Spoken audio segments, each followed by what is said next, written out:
蛋黄莲蓉经典广式月饼，以其皮薄馅丰、久放不坏的特点，早在清朝就已名扬全国，是中秋佳节馈赠亲朋的必选礼品。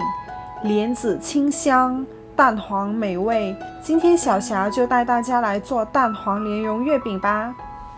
首先提前1碗泡发莲子，小霞今天浸泡的莲子大约有350克。泡发1碗后，莲子会变得膨胀，这时我们把莲子心去掉，莲子心要去干净，否则会有苦涩味。然后将莲子倒入电饭锅，再加入没过莲子1厘米左右的清水，把莲子煮熟。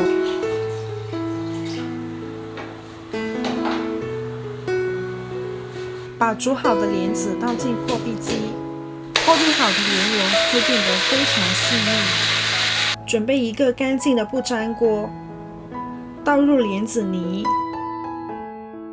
加入80克的红糖翻炒均匀，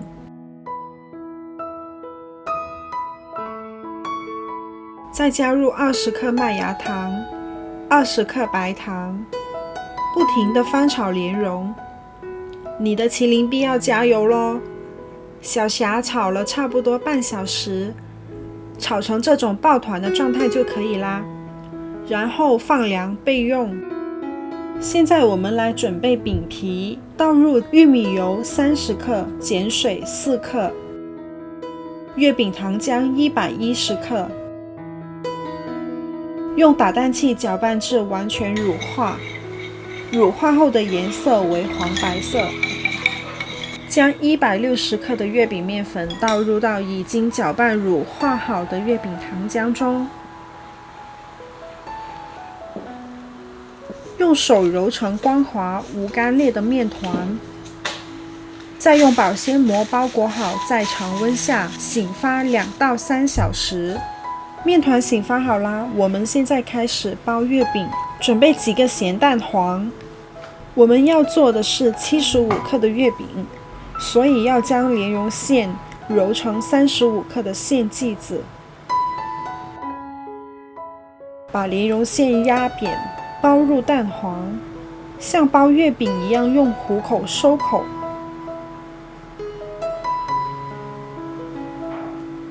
放在一边备用。将醒发好的面团揉成条，切成25克等份小剂子，将小剂子揉圆，然后压成4周薄、中间稍厚的饼皮，包入馅剂子，用虎口包圆，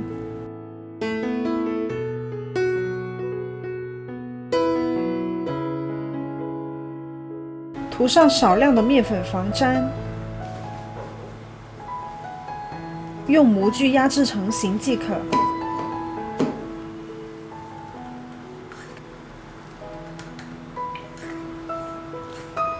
进烤箱前喷上一层薄薄的水雾，防止饼皮太干。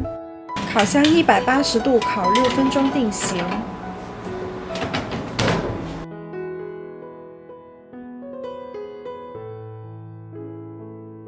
再拿出来刷一层薄薄的蛋黄液。